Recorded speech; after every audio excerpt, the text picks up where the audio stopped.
बीवी हो तो ऐसी। रूही के पति रमेश प्राइवेट कंपनी में नौकरी करते थे। वह अपने किसी न किसी अफसर को दावत पर बुलाते रहते और उनकी ज़बरदस्त कोशिश रहती थी कि उन्हें खुश रखे ताकि उनका प्रमोशन हो सके।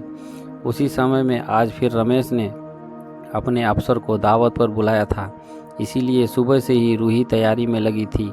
आज का दिन रविवार था तो पति रमेश भी घर पर ही थे। बड़ी बारीकी से घर के हर कोने को देख रहे थे क्योंकि अफसर के साथ उनकी अफसर पत्नी भी आ रही थी। विशेष बात यह थी कि वह भी किसी न किसी दूसरी ऑफिस में अफसर थी।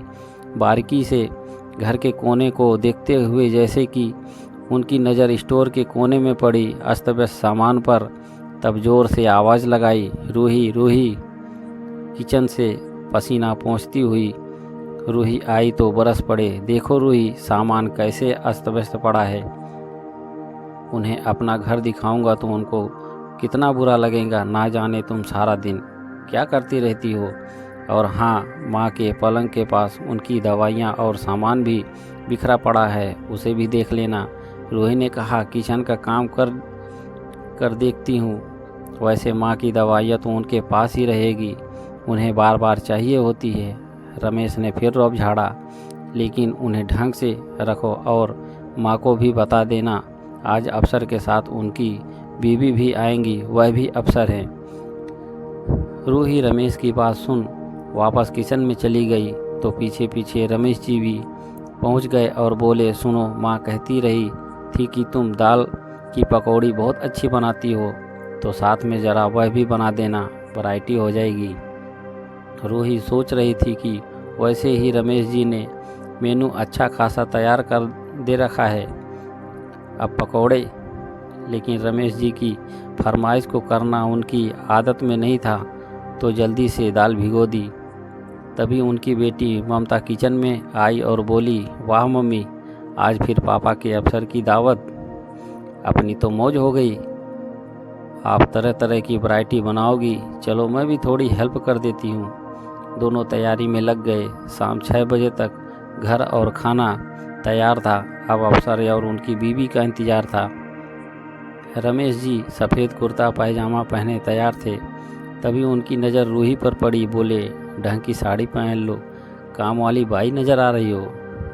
रूही का मन ये बात सुनकर कुंद हो गया, क्योंकि रूही ने अपने मन से साड़ी अच्छी ही पहनी थी और वह प्रेस भी थी। लेकिन चलो दूसरी पहन लेती हूँ। ये बात सुनकर माँ बीच में ही बोल पड़ी, मुझे तो बहू ने सुबह ही अच्छी साड़ी पहना दी। वैसे मेरी सभी साड़ियाँ सफ़ेद हैं, चिंता ना कर बेटा, इस बार तेरी उन्नति ज़रूर होगी। रूही ने खाना भी मेहनत से बनाया है। तभी बाहर गाड़ी के हॉर्न की आवाज़ आई और रमेश जी मेन गेट पर पहुँचे और अफसर का स्वागत करने को खड़े हो गए। पीछे पीछे रूही भी मुस्कुराती हुई अभिवादन के लिए पहुँच गई। साहब के साथ उनकी पत्नी, जो बहुत ही सादगी भरी अधेड़ महिला और सौम्य और सुंदर लग रही थी, उन्हें पहले बैठक में बैठाया गया।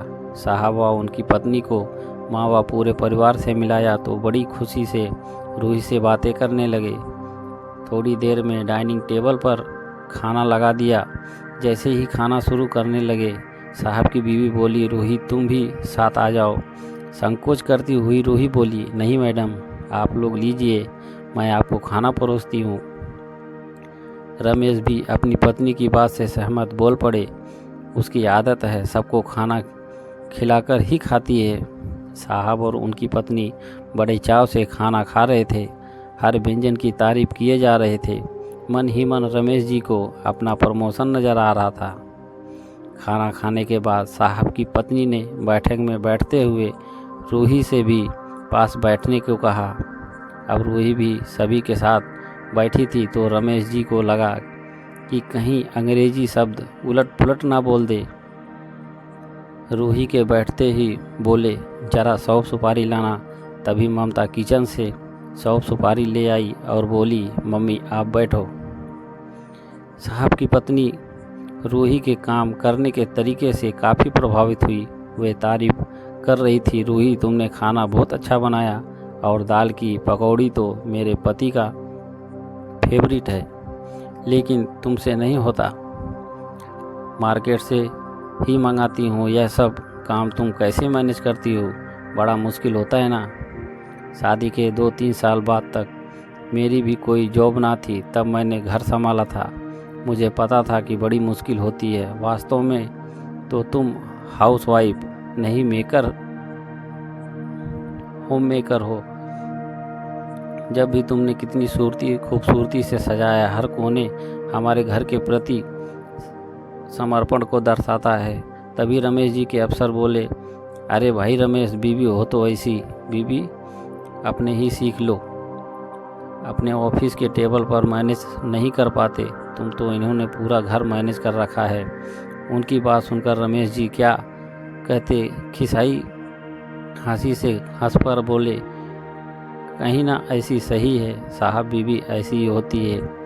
दूसरे दिन ऑफिस से आते हुए रमेश जी मिठाई का डब्बा लेकर घर आए। आज उनका ऑफिस में प्रमोशन हुआ था, साथ में 2000 का बोनस भी था। खुशी से रमेश जी ने भगवान को भोग लगाकर लड्डू हाथ में लिए रूही को आवाज़ लगाई, और रूही कुछ पूछती उससे पहले ही रूही को लड्डू खिलाकर आज खुशी से बोल पड़े, तुम तो वास्तव में होम मेकर हो। साहब की बीवी सही कहती थी, और साहब ने भी सही कहा था, बीवी हो तो ऐसी।